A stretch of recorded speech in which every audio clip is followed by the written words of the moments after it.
Hello friends, welcome back to the channel. ഞാൻ ഇന്ന് ഉണ്ടാക്കിയത് പീനട്ട് ചിക്കിയാണ്. കടലമിഠായി എന്ന് മലയാളത്തിൽ പറയും. പണ്ട് എൻ്റെ അച്ഛനൊരു ഷോപ്പ് ഉണ്ടായിരുന്നു. അപ്പോൾ അവിടെ അച്ഛൻ ഇതെപ്പോഴും കൊണ്ടുവെക്കുമായിരുന്നു കേട്ടോ. അപ്പോഴൊന്നും എനിക്കിഷ്ടമല്ലായിരുന്നു, വല്ലപ്പോഴും എടുത്ത് കഴിക്കും, എനിക്കിഷ്ടമല്ലായിരുന്നു. പക്ഷേ ഇപ്പം എൻ്റെ വീട്ടിലെല്ലാവർക്കും ഇഷ്ടമാണ് ഈ ഒരു സംഭവം. അപ്പോൾ ഞാനിത് ഉണ്ടാക്കാമെന്ന് വിചാരിച്ചു. അപ്പോൾ അതിനായിട്ട് ഞാനൊരു 2.5 കപ്പ് കടല എടുത്തിട്ടുണ്ട്, നിലക്കടല. എന്നിട്ട് അതൊന്ന് റോസ്റ്റ് ചെയ്യാൻ പോവാണ്. ഒരു വലിയൊരു പാത്രത്തിൽ ഇട്ടിട്ട് റോസ്റ്റ് ചെയ്യുകയാണ്. ചെറിയ ഫ്ലെയിമിലാണ് കേട്ടോ ഞാൻ വെച്ചത്. അധികം വലിയ ഫ്ലെയിം ആയാൽ അതിന് ഇത് എന്താ പറയുക, കരിഞ്ഞു പോകാൻ ചാൻസ് ഉണ്ട്. അപ്പോൾ ഒരു മീഡിയം ഫ്ലെയിമിലിട്ടിട്ട് ഞാനൊന്ന് അത് വഴറ്റി. പിന്നെ അതൊരു കുറച്ച് സമയം ആയപ്പോൾ ഒരു പരന്ന പ്ലേറ്റിലേക്ക് ഇട്ടു. അപ്പോൾ അത് വേഗം തണുക്കാൻ വേണ്ടിയിട്ട് ഹെൽപ്പ് ചെയ്യും പരന്ന പാത്രത്തിലിടുമ്പോൾ. അപ്പോൾ ഇതിനിടയ്ക്ക് തന്നെ അതിൻ്റെ തൊലിയൊക്കെ തന്നെത്താൻ ഇങ്ങനെ പോകുന്നുണ്ടായിരുന്നു കേട്ടോ. ഇങ്ങനെ നമ്മൾ റോസ്റ്റാക്കി എടുക്കുമ്പോൾ തന്നെ അതിൻ്റെ തൊലിയൊക്കെ ഓൾമോസ്റ്റ് ഒക്കെ പോയിട്ടുണ്ടാവും. അപ്പോൾ ഞാനിവിടെ നെക്സ്റ്റ് എടുത്തിരിക്കുന്നത് ഒരു 2 കപ്പ് ചിരകിയ ശർക്കരയാണ്. Okay, jaggery.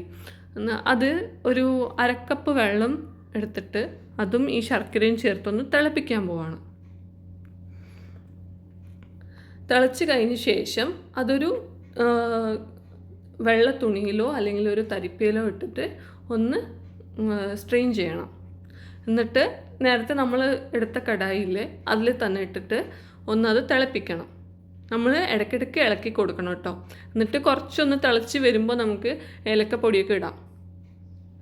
പിന്നെ ഇതിൻ്റെ ഒരു കുക്കിംഗ് നമ്മൾ എങ്ങനെ അറിയുന്നതെന്ന് വെച്ചാൽ, കുറച്ച് വെള്ളത്തിൽ നമ്മളിതൊന്ന് എന്താ പറയുക, ഈ ശർക്കര പാനി ഒന്ന് ഇട്ടാൽ അത് ഷേപ്പായി വരുന്നുണ്ടെങ്കിൽ ഇത് റെഡിയായി എന്നാണ് അർത്ഥം.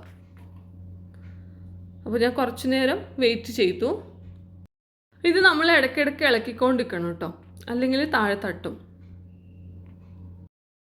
പിന്നെ ഇടയ്ക്കൊന്ന് ഇത് റെഡിയായോ എന്ന് ചെക്ക് ചെയ്യണം. അപ്പോൾ റെഡി ആയെങ്കിൽ പിന്നെ നെക്സ്റ്റ് നമ്മൾ ചെയ്യേണ്ടത് ഈ കടല അതിലേക്ക് ആഡ് ചെയ്യുന്നതാണ്. ഇത് ആക്ച്വലി നമ്മൾ വീട്ടിൽ ഉണ്ടാക്കി വെച്ചാൽ നല്ലതാണ് കേട്ടോ. ഇതെപ്പോഴും ചെറിയ തീയിൽ വെക്കാൻ നോക്കണം, ഒരു മീഡിയം തീയിൽ വെക്കാൻ നോക്കണം. എന്താണെന്ന് വെച്ചാൽ കരിഞ്ഞു പോകാൻ അല്ലെങ്കിൽ ഇത് മൂത്ത് പോകാൻ ചാൻസ് ഉണ്ട്. ഇനി നമുക്കിതിലേക്ക് ഈ കടല ചേർക്കാം. എന്നിട്ടൊന്ന് നന്നായിട്ട് മിക്സ് ചെയ്യാം.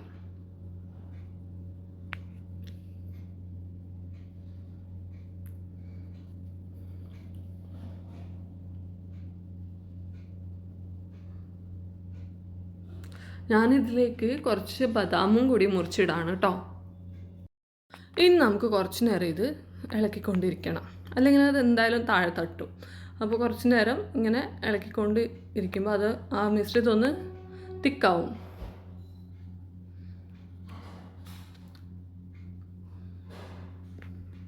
ഇനി ഞാനിത് ഒരു പാത്രത്തിലേക്ക് എടുത്ത് ഒഴിക്കാൻ പോവാണ്. നേരത്തെ ഈ കടല ചേർക്കുന്നതിന് മുന്നേ ശർക്കര പാനിയിൽ ഞാനൊരു 3 സ്പൂണ് നെയ്യ് ചേർത്തിട്ടുണ്ടായിരുന്നു. ഞാനത് പറയാൻ വിട്ടുപോയിട്ടോ. അതെന്തായാലും ഓർക്കണം നിങ്ങളിത് നോക്കി ചെയ്യുന്നുണ്ടെങ്കിൽ. അപ്പോൾ ഇത് ഞാനൊരു പരന്ന പാത്രത്തിലേക്ക് ഒഴിക്കാൻ പോവാണ്. അതിന് മുൻപേ ആ പാത്രം കുറച്ച് നെയ്യ് കൊണ്ട് ഗ്രീസ് ചെയ്തിട്ടുണ്ട് ചുറ്റും. ഇനി അതിലേക്ക് മാറ്റിയിട്ട് ഈക്വലി എല്ലാ സ്ഥലത്തും ഈക്വലി എത്തുന്ന പോലെ പ്രസ് ചെയ്യണം. ഇതിപ്പോൾ കട്ടിയായിട്ടുണ്ട്. ഞാൻ അതിലെടുക്കുമ്പോൾ ഉണ്ടല്ലോ ഒരു കട്ടി പരുവത്തിലായിട്ടുണ്ട്. എന്തായാലും അത് ഉണ്ടാക്കിയ പാത്രം അപ്പം തന്നെ വെള്ളത്തിലിട്ട് വെക്കണം, അല്ലെങ്കിൽ പിന്നെ അത് കഴുകിയെടുക്കാൻ ബുദ്ധിമുട്ടാണ്. അപ്പോൾ ഇത് നമ്മൾ തണുക്കുന്നത് വരെ നമ്മളിത് വെക്കണം. ഇതിപ്പോൾ റെഡി ആയിട്ടുണ്ട്. ഞാനത് നേരത്തെ കട്ടിട്ട് വെച്ചിട്ടുണ്ടായിരുന്നു. ഇത് നോക്കിയേ, എന്തായാലും ഞാനിപ്പോൾ ചെയ്തതിൽ കുറച്ച് ശർക്കര കൂടിപ്പോയെന്നാണ് എനിക്ക് പേഴ്സണലി തോന്നിയത്. പക്ഷേ ടേസ്റ്റൊക്കെ നല്ലതായിരുന്നു, വളരെ സോഫ്റ്റായിരുന്നു. എല്ലാവർക്കും വീട്ടിൽ ഇഷ്ടമായി. ഈ വീഡിയോ നിങ്ങൾക്ക് ഇഷ്ടമായെങ്കിൽ ലൈക്കും കമൻറ്റും സബ്സ്ക്രൈബും ചെയ്യുക. പിന്നെ നിങ്ങളുടെ ഫ്രണ്ട്സിനും ഈ വീഡിയോ ഷെയർ ചെയ്ത് കൊടുക്കുക. പിന്നെ ബെൽ ഐക്കൺ അമർത്താൻ മറക്കരുത്. Thank you.